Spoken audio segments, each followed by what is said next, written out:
እግዚአብሔር የሚፈልገው ዝነኛ እንድትሆን ታዋቂ እንድትሆን አይደለም፣ ጠቃሚ እንድትሆን፣ ለቤተ ክርስቲያን ጠቃሚ እንድትሆን፣ ለሀገር ጠቃሚ እንድትሆን፣ ለትውልድ ለቤተሰብ ጠቃሚ እንድትሆን፣ ለእግዚአብሔር መንግስት ገንዘብ እንድትሆን ነው እግዚአብሔር የሚፈልገው። ታዲያ የጠቃሚነት ምንጩ ምክሩ እንደሆነ ስለሚያውቅ እግዚአብሔር አምላክ ከግርግሩና ከአንዳንድ አንተን ሰቅዘው ከያዙ ውጥረቶች መካከል አውጥቶ በሌሊቱ ጊዜ በዝምታ ውስጥ ወደ አንተ ይመጣችኋል። ቀን የተጠየቃችሁትን ቀን መልሱን ፈልጋችሁ አታገኙትም። ቀን በሩጫ ላይ ሆናችሁ የተጠየቃችሁትን ቀን በብዙ ሐሳብና ጭንቀት ውስጥ ሆናችሁ የተጠየቃችሁትን ጥያቄ እዛው ቀን ውስጥ አታገኙትም። ቀን ላይ በጣም አይምሯችሁ እስኪፈነዳ ድረስ የተጨነቃችሁበትን ያንን ጥያቄ ጌታ እግዚአብሔር አምላክ በሌሊቱ ሰዓት መልስ ይዞ ከተፍ ይላል። መኝታችሁ ጋር ይመጣል። በጆሮአችሁ ሹክ ይላችኋል። ለዚህኛው ጥያቄ መልሱ ይሄኛው ነው። እዛ ጋር የተዘጋው እዚህ ጋር እንደዚህ ሆኖ ነው ያጫውታችኋል። ይሄ ቃል ከመጣ አምናለሁኝ እኔ ዝናብ ሳይሰራ እንደማይመለስ ልክ እንደዛ ይሄ ቃል ከመጣ በሚቀጥሉት ሳምንታችሁ እግዚአብሔር ወደ እናንተ ይመጣል። እስቲ በደም ጩሁና አሜን በሉ። ሶስት ቀን እንዲመሽብህ ያደርግና የ30 ዓመት ስንቅ ይሰጥሃል። ስማ 13 ዓመት ስታዝረከርከውና ስታባክነው የነበረውን የህይወት ስንቅ እግዚአብሔር በ3 ቀን ያስታጥቃል። ውሃ በማይቋጥር ወይም ደግሞ ሚዛን በማይደፋ ተራ የልብ ምኞት ዝም ብለህ ስትጋልብ ጓደኞች የስተትህ ትሩፋት ተጠቃሚዎች ስለሆኑ ተው ተመለስ አይሉህም፣ ያጨበጭቡላል። ቀጥል በርታ ይሉሃል። የዚህን ጊዜ እንዲሁ እንደ ጉም የማይጨበጥ የማይዳሰስ ሞራል እየሰጠ የማይሆን ቼበላ ውስጥ የከተተህን ጎረምሳ ስብስብ ጠቅላላ ይበትነውና ብቻህን አድርጎ የልቡን ሐሳብ ልብህ እየመከረ ሰብስታንስ የሌላቸውን ነገሮች እያራገፈ ወደ ቁም ነገሩ ወደሚጠቅመው የህይወት ክብር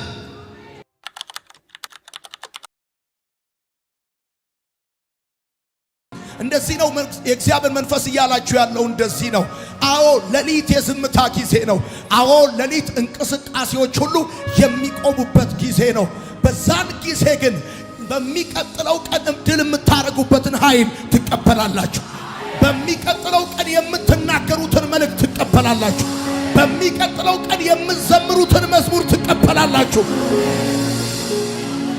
አንዳንዶች የሚደነግጡበት፣ ሌሎች የሚሸሹበት፣ ሌሎች ብርክ የሚያዙበት ያ ጊዜ አይኖቻቸው ለተከፈተላቸው፣ ጆሮዎቻቸው ለተከፈተላቸው ለነዛ ሰዎች ጥበብ የሚፈስበት የማያቋርጥ የዝማሬ ምንጭ የሚፍለቀለቅበት ከዚህ በፊት ተዳፍነው የነበሩ ነገሮች ሁሉ ክፍትፍት የሚሉበት ምቹ ጊዜ፣ የኃይል ጊዜ ከግርግሩ የወጣችሁበት ጊዜ፣ ከእንቅስቃሴ ተገታችሁ የተቀመጣችሁበት ጊዜ፣ ከዝምታው በኋላ ባለው ከሌሊቱ በኋላ ባለው ቀን የሚገዙ ሰዎች በሌሊቱ ውስጥ እንደ ማንኛውም ሰው ከምቾታቸው ጋር ዲል ያደረጉ ሳይሆኑ ምቾታቸውን ትተው ነቅተው አምላካቸውን የሰሙ እነዛ ሰዎች እግዚአብሔር ይገርማቸዋል። የልቡን ሐሳብ ቀን ሳለ አያጫውታችሁም። እግዚአብሔር አምላክ ይገርማቸዋል። የልቡን ሐሳብ በብዙ ከበባ ውስጥ በሆናችሁ ጊዜ አያጫውታችሁም። እግዚአብሔር ይገርማቸዋል። እየሄዳችሁ ሱፐርማርኬት ወይም የሆነ ቦታ በጣም ቢዚ ሆናችሁ አያጫውታችሁም። በማኪያቶና በጓደኛ ተከባችሁ ሳለ አያጫውታችሁም። አባብላታለሁ የልቤን ለልቧ ነግራት ዘንድ ወደ ምድረ በዳ ወስዳታለሁ ተብሎ እንደተጻፈ እያባበለ ከኮንፈርት ዞናችሁ ያወጣችኋል፣ ከሙቀት ያወጣችኋል። ትኩረት ልትሰጡ የምትችሉበት ከባባዊ ሁኔታ መንፈሳዊ ሁኔታ ውስጥ ይከታችኋል። ክብር ለጌታ ይሁን። ይገርማችኋል። ቀን ስትወጡ ስትገቡ ህይወት ብዙ የጥያቄ ሜኖ ይዞላችሁ ይመጣል። የቀኑን የጥያቄ ብዛት በሌሊቱ ውስጥ እግዚአብሔር መልስ ይሰጣችኋል። ቀን የተጠየቃችሁትን ቀን መልሱን ፈልጋችሁ አታገኙትም። ቀን በሩጫ ላይ ሆናችሁ የተጠየቃችሁትን ቀን በብዙ ሐሳብና ጭንቀት ውስጥ ሆናችሁ የተጠየቃችሁትን ጥያቄ እዛው ቀን ውስጥ አታገኙትም። ቀን ላይ በጣም አይምሯችሁ እስኪፈነዳ ድረስ የተጨነቃችሁበትን ያንን ጥያቄ ጌታ እግዚአብሔር አምላክ በሌሊቱ ሰዓት መልስ ይዞ ከተፍ ይላል። መኝታችሁ ጋር ይመጣል። በጆሮአችሁ ሹክ ይላችኋል። ለዚህኛው ጥያቄ መልሱ ይሄኛው ነው። እዛ ጋር የተዘጋው እዚህ ጋር እንደዚህ ሆኖ ነው ያጫውታችኋል። ይሄ ቃል ከመጣ አምናለሁኝ እኔ ዝናብ ሳይሰራ እንደማይመለስ ልክ እንደዛ ይሄ ቃል ከመጣ በሚቀጥሉት ሳምንታችሁ እግዚአብሔር ወደ እናንተ ይመጣል። እስቲ በደም ጩሁና አሜን በሉ።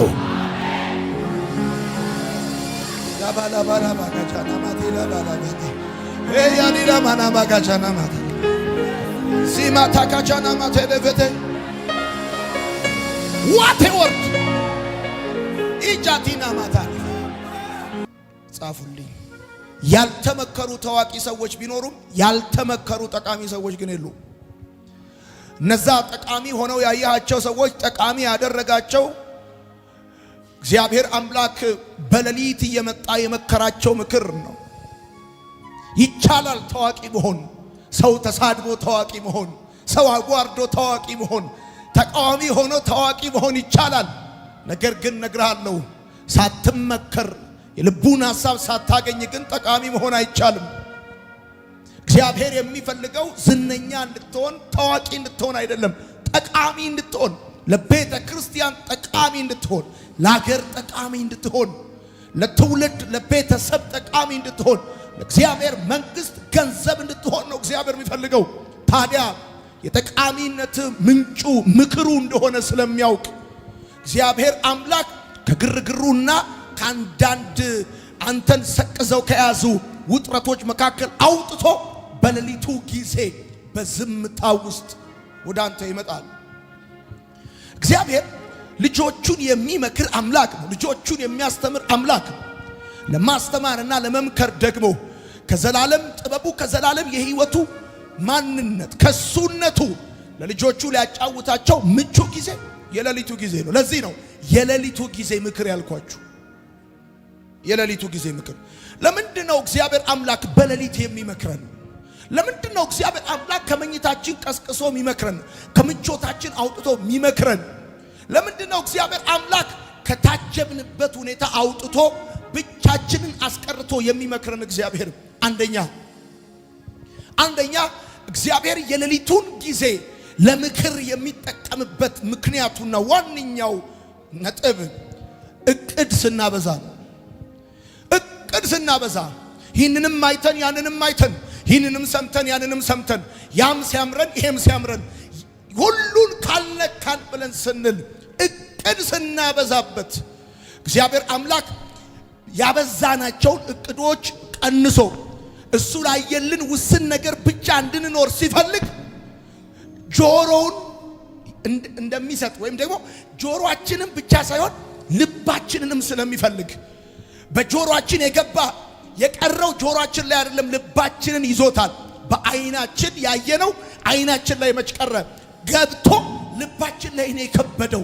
ስለዚህ ከምንሰማውና ከምናየው ሁኔታ አውጥቶ በልባችን ውስጥ ያስገባናቸው በጣም ቢዚ ያደረጉንን ከራሳችን ጋር ጊዜ እንዳይኖረን በማይመለከተን ጉዳይ የተያዝንባቸውን ነገሮች ከህይወታችን ላይ ሊያራግፍ ሲፈልግ እቅድ ስናበዛ በሌሊት መጥቶ ይመክረናል።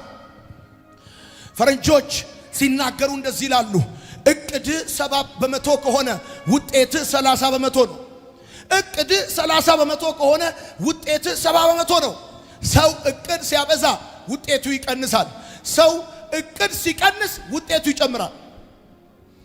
ስለዚህ ይህንንም ያንንም ሲያምረን ሁሉን ካልነካካን ብለን ስንል ብዙ ያባረረ አንድም እንደማይዝ የሚያውቅ እግዚአብሔር አምላካችን እቅድ ሊያስቀንሰን ስለሚፈልግ ክብደት የሌላቸውን ትኩረት የማንሰጥባቸውን እንዲሁ ልፋት ከሆንባቸው የህይወታችን ሩጫና እርምጃ ሊያወጣን ሲፈልግ እግዚአብሔር አምላክ የሌሊቱ ጊዜ ለሱ ምቹ የምክሩ ጊዜ እና ያወጣል። ይህ ውሃ በማይቋጥር ወይም ደግሞ ሚዛን በማይደፋ ተራ የልብ ምኞት ዝም ብለህ ስትጋልብ ጓደኞች የስተትህ ትሩፋት ተጠቃሚዎች ስለሆኑ ተው ተመለስ አይሉህም፣ ያጨበጭቡላል። ቀጥል በርታ ይሉሃል፣ የዚህን ጊዜ እንዲሁ እንደ ጉም የማይጨበጥ የማይዳሰስ ሞራል እየሰጠ የማይሆን ቼበላ ውስጥ የከተተን ጎረምሳ ስብስብ ጠቅላላ ይበትነውና ብቻህን አድርጎ የልቡን ሐሳብ ልብ እየመከረ ሰብስታንስ የሌላቸውን ነገሮች እያራገፈ ወደ ቁም ነገሩ ወደሚጠቅመው የህይወት ክብር ልትመጣ ያደርጋል። ለዚህ ነው የሌሊቱ ጊዜ ለእግዚአብሔር ምቹ የምክሩ ጊዜ የሚሆነው። ምቹ የምክር ጊዜ ይሆናል። እግዚአብሔር አምላክ በእንደዚህ አይነት ሁኔታዎች ውስጥ ብዙዎችን ለቁም ነገር አብቅቷቸዋል። በሌሊት መክሯቸው በቀን አክብሯቸዋል። በሌሊት መክሯቸው በቀን አክብሯቸው በከፍታ ላይ አቁሟቸው ብዙዎችን እግዚአብሔር እንደዚህ አድርጓል። እንቅልፍ ነስቶ እረፍት ካጣበት የህይወት አዙሪት ያወጣል። እቅድ ብቻ ነው የምትሆነው። እቅድ ስታበዛ ገዝቼ ነቅዬ ተክዬ ፈልጬ ቆርጬ ሄጄ በርሬ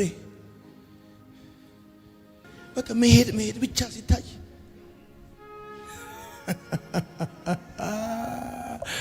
ያጠፋዋል፣ ነገሩን ይዘጋዋል በሩን። አንዳንድ ፊቶችን ወደ ኋላ ያዞራቸዋል። የዛን ጊዜ ፊቶች ሁሉ ወደ ኋላ ዞረው ጀርባ ብቻ ሲሆንብህ አንድ ፊት የማይዞር ፊት መፈለግ ትጀምራለህ። ቀና ማለት ትጀምራለህ። የዛን ጊዜ ህመምህን ትረሳዋለህ፣ ድካምህን ትረሳዋለህ።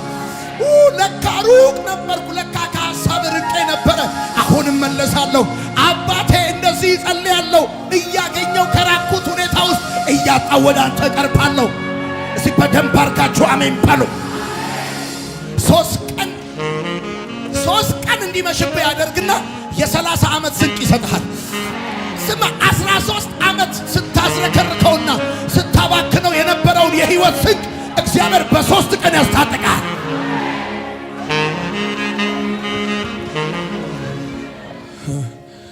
የዘላለሙን ጥለህ ዘመን የሚያልፍ ፋሽን የሚያልፍበትን የህይወት እቅድ አድርገህ ስትይዝ የጊዜውን አስጥሎ የዘላለሙን ያሰንቃል። እቅድ ስታበዛበት፣ ምክንያቱም በብዙ ነገር ትያዛለህ። መሮጥ ባለብህ ልክ አትሮጥም፣ መሄድ ባለብህ ልክ አትሄድም፣ ኃይልህ ይዳከማል። እና ለእግዚአብሔር ለአምላክ ሌሊቱ ምቹ የምክሩ ጊዜ ነው። ምክንያቱም እቅድ ስታበዛ ያስጥላል። ይህንም ተው ይምቅርብህ ብዙ ያባረረ አንድም አይዝም። የሚያስፈልገው ብዙ ነገር አይደለም፣ አንድና ጥቂት ነው። ጌታ ለማርታ እንዳላት ባንቺ እንዲሁ በብዙ ደከምሽ እንጂ እንዲሁ በብዙ ለፋሽ እንጂ የሚያስፈልገው ከብዙ ነገር አለ፣ አንድና ጥቂት ነገር ነው። ለመኖር ደግሞ የሚያስፈልገው ብዙ ነገር አለ፣ አንድና ጥቂት ነገር ነው። እቅድን ሊያስቀንስ ሲፈልግ አስመሽቶ ያጫውታል። እርግጠኛ ነህ በሩን በደንብ እንደቆለፍከው፣ እርግጠኛ ነህ የውጩንም የፊት ለፊቱንም ሁሉንም እንደቆላለፍክ፣ ግን ኮቴ ይሰማል። አንድ በር የማይዘው ኮቴ ወደ አንተ ሲመጣ ይሰማል።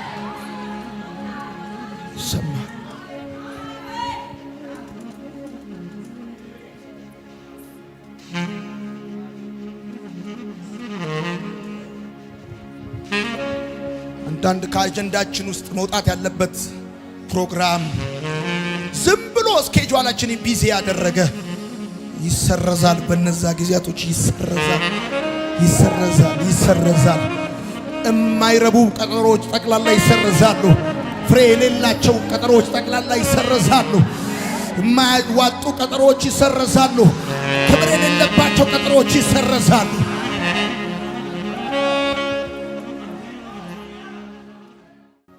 ሁለተኛው የሌሊቱ ጊዜ ምክር። ሁለተኛው የመጀመሪያው እቅድ ሊያስቀንሰን ነው። ሁለተኛው ስሜታዊነት ሲያስቸግረን ነው። ብዙዎቻችን የእንጀራ ዕውቀት እንጂ የህይወት ዕውቀት የለንም። የእንጀራ ዕውቀት ነው ያለን፣ የህይወት ዕውቀት የለንም። መኪና የመንዳት ዕውቀት አለን፣ ማሽን የመፍታት ዕውቀት አለን፣ ነገር ፈታተን የመገጣጠም ዕውቀት አለን። የህይወት ዕውቀት ግን የለንም። የእንጀራ ዕውቀት ነው ያለን። እንጀራ ብቻ ምንበላበት ሰርተን ገንዘብ አግኝተን ምንበላበት ዕውቀት አለን፣ ግን የህይወት ዕውቀት የለንም። ብዙዎቻችን እንደዚህ ነን። ብዙ ነገር እናውቃለን። ህይወት ጋር ሲመጣ ብቻ ነው ሞኝነታችን ፈጥቶ የሚወጣው። ወዳጆቼ ስሜታዊነትን ትምህርትም ሆነ ሀብት አያስቀረውም። በጣም የተማሩ ስሜታዊ የሆኑ ሰዎች አሉ። በጣም ሀብታም የሆኑ ስሜታዊ የሆኑ ሰዎች አሉ።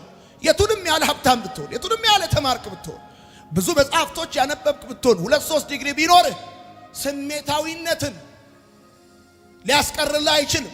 በጣም የሚገርማችሁን ነገር ልንገራችሁ። ይህንን የተፈጥሮ ሸለፈት የሚገርዝልህ የሌሊቱ የእግዚአብሔር ምክር ብቻ ነው። ስሜታዊነት የሰው የተፈጥሮ ሸለፈቱ ነው። ይህንን የተፈጥሮ ሸለፈት የሚገርዝልህ እግዚአብሔር አምላክ በሌሊቱ ጊዜ ምክሩ ነው።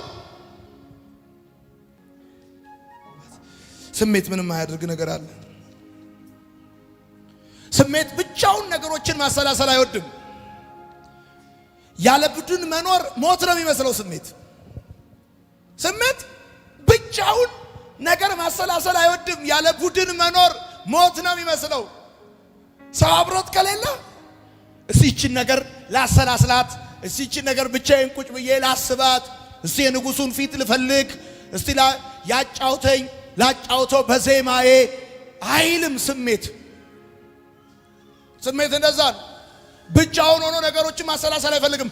ከጓደኞቹ ጋር ሆኖ ቅቅል እየበላ ስቴኪኒ እዚህ ላይ ይዞ ነው ትዳሩንም በተመለከተ ማሰብ የሚፈልገው።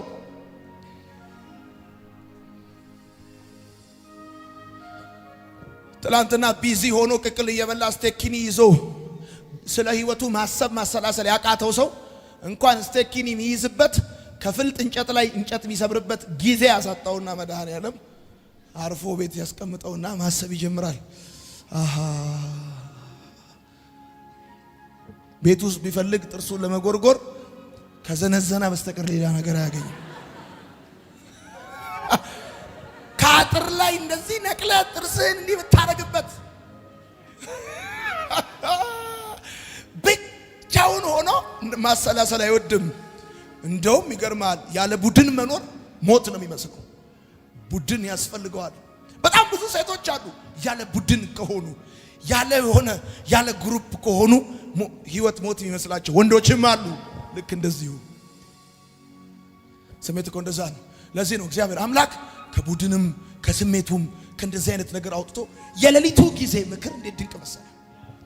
ቡድን የማይመክርህን ከብዙዎች ጋር ሆነ ያላገኘውን የህይወት ስንቅ ብቻህን በርህን ዘግተህ ሳለ መድኃኔዓለም ወደ ጓዳ ገብቶ የልቡን ሐሳብ ያጫውታል። የዛን ጊዜ ይገርምሃል፣ ብዙ ሰዎች አጠገብህ ሆነው ያጎበጠ ሸክም ማንም ሰው አጠገብህ ሳይኖር ከላይ ይራገፋል። የሰማኝ ሰው ካለ አሜን ይበለኝ። ብዙ ሰው አጠገብህ ሆኖ መጽናናት ባልቻልክበት ሐዘን ውስጥ ማንም ሰው አጠገብህ ሳይኖር መሳቅ ትጀምራለህ፣ መደሰት ትጀምራለህ።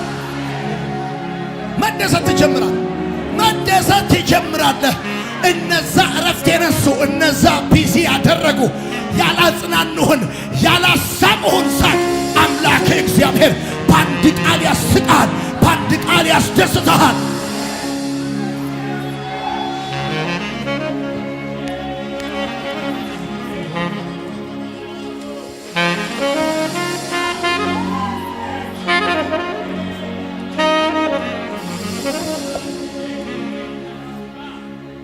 ሃሌሉያ ሃሌሉያ። ይገርማል። የዛን ጊዜ በሌሊቱ ጊዜ እግዚአብሔር ወደ ህይወት መጥቶ ሲመክርህና ሲያጫውትህ ያ እንደዛ ያጎበጠ ሸክም ከላይ ቅልል ሲል ትናንት ነው ዛሬ ነው ከሰው ጋር የነበርኩት ትላለህ። ትናንት ነው ዛሬ ነው። ምን ነው ታዲያ? ያ ሁሉ ወጠምሻ፣ ያ ሁሉ ጉልበተኛ፣ ያ ሁሉ ፈጣን፣ ያ ሁሉ አዋቂ ምን ነው ታዲያ? ቅንጣት ታክል እንኳን ሸክም ከላይ ላይ ያላራገፈ የኔ አባት። ቅልል አለኝ እኮ ብቻዬን ስሆን ቅልል አለኝ። ሞት መስሎኝ ነበር። በሩ ሲዘጋ ሞት መስሎኝ ነበረ። በሩ ሲዘጋ ሞት መስሎኝ ነበረ። ሰዎች ፊታቸውን ሲያዞሩ አንድ ሳምንት ቆይ አልመሰለኝም ነበር። ለካ ህይወት ካንተ ጋር ብቻ ነው የሚቀልለው። እስቲ በደንብ አርጋችሁ አሜን ይባላል።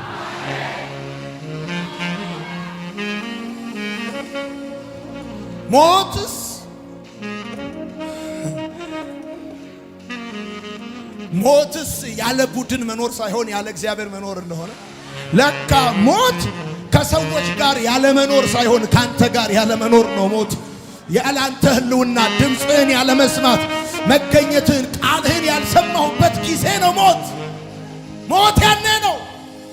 ዝም ብለህ የአየር ላይ ሀብታም፣ የአየር ላይ ታዋቂ፣ የአየር ላይ እንድትሆን ሳይፈልግ መሬት እንድትረግጥ ሲፈልግ፣ ኮንክሪት ያለው ህይወት እንዲኖር ሲፈልግ፣ በንፋስ የማይበተን ድንቅ በሳት የተፈተነ አልፎ የሚሄድ ለትውልድ የሚተርፍ ነገር እንዲኖር ሲፈልግ እሱ በሌሊት ይመጣና ቀን ላይ አየር ላይ ከሆንክበት ነገር ወደ መሬት አውርዶ እግሮችን አለት ላይ ያደርጋቸዋል። ከዛን በኋላ በሚቀጥለው ቀን ጎርፍ እንኳን ቢመጣ ንፋስ እንኳን ቢነፍስ ያንተ ቤት ከቶ ሊወድቅ አይቻለው። እስቲ በደንብ አርጋችሁ አሜን በሉ። በሌሊት የሚመጣው እግዚአብሔር ወደ አንተ አለቱ ላይ ሊተክል ስለሚፈልግ፣ በሌሊት የሚመጣው እግዚአብሔር ወደ አንተ ማትፍገመገም በሚነፍሰው ንፋስ በሚወርፈው ጎርፍ እንዳትገመገም አለቱ ላይ ሊተክል፣ አየር ላይ ከሆንክበት የዝንጀሮ ንግስና አውርዶ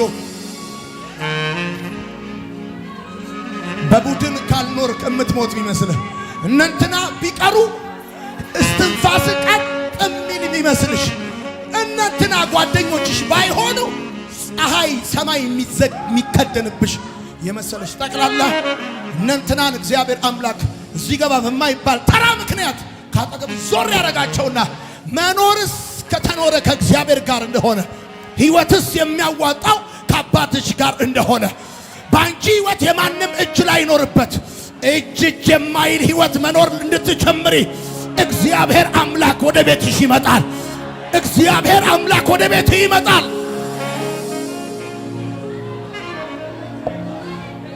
ወዳጆቼ ዛሬ የሚነግራችሁ ዮናታን ከመሰላችሁ ተሳስታችኋል። የእግዚአብሔር መንፈስ ነው እየነገራችሁ ያለው። የእግዚአብሔር መንፈስ ነው የሚነግራችሁ። ታውቃላችሁ እግዚአብሔር የሌለበት ቀን ረዝሞ እግዚአብሔር ያለበት ሌሊት ያጠረባችሁ ሰዎች የሚረዝመውስ እግዚአብሔር የሌለበት ቀን እንጂ እግዚአብሔር ያለበት ሌሊትማ ረዝሞ አያውቅም። አቻታላባ አንዳንድ ሰዎች አንቺ ያለሽበትን ችግር ከውጭ ሆነው አይተው እንዴት እንዳለፍሽው በዛ ውስጥ እንዴት እንደቻልሽ ግራ ይገባቸዋል። ቢኮዝ ሁሉም ነገር እንደዚህ ነው። ይገርምሻል እግዚአብሔር ያለበት ሌሊት እንዴት አጭር እንደሆነ። ሌሊቶቻችሁ አልነጋ ብለው ከረዘሟችሁ እዛ ሌሊት ውስጥ እግዚአብሔር የለበትም።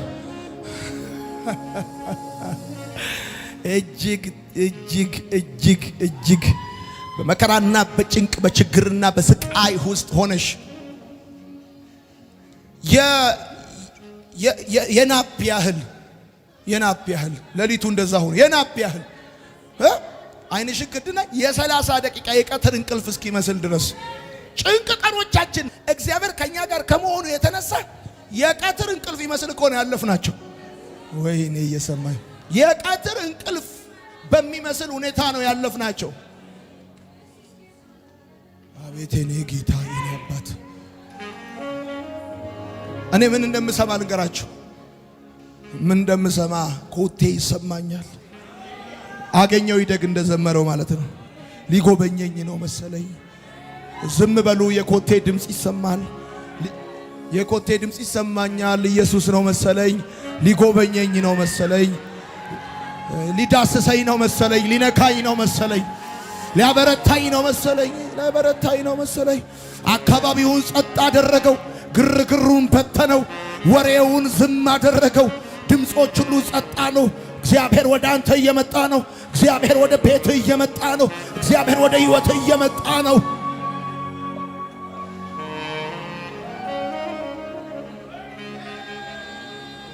ሃሌሉያ ሃሌሉያ